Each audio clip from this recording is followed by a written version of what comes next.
Bismillahirrahmanirrahim. Assalamualaikum warahmatullahi wabarakatuh. Hirantai mentanake dalam soal jawab. Nyemgeung tiatong menai wajab. Dalam soal langsung lah. Seorang kong yang menai bahagian.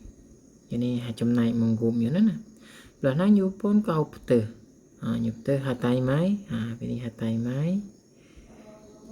Kau nào menai le kitua. Adakah dạo niat bangkai?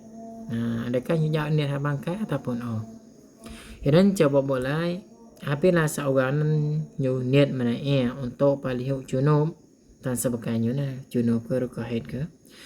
Tanyu detai menai bahagian menggum nyu hatai mai nyu kau nak dai.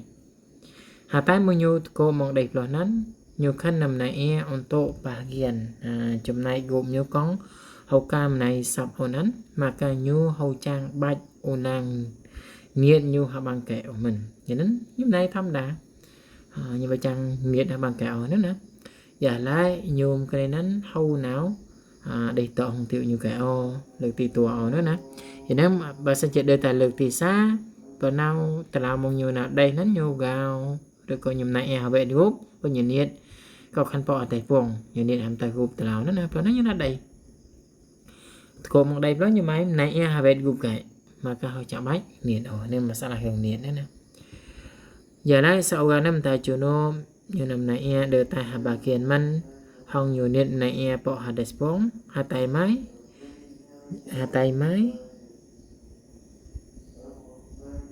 bini hatai mai nyu pon hatai mai nyu pon nào đây hatai mo dai pula nhiều mai menai bangkai untuk pasap ia nampak anggota kong hoka sab onan maka menai yang ini sah ya yang menai yang ini sah walaupun yang ini bang men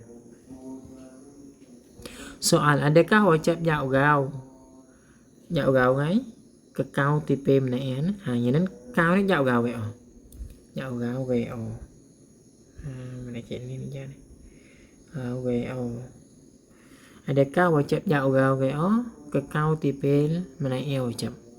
Jawab tipe menai wajib dạo gao kau nya pun ko dạo gao Soal, adakah wajib tartib tipe menai wajib?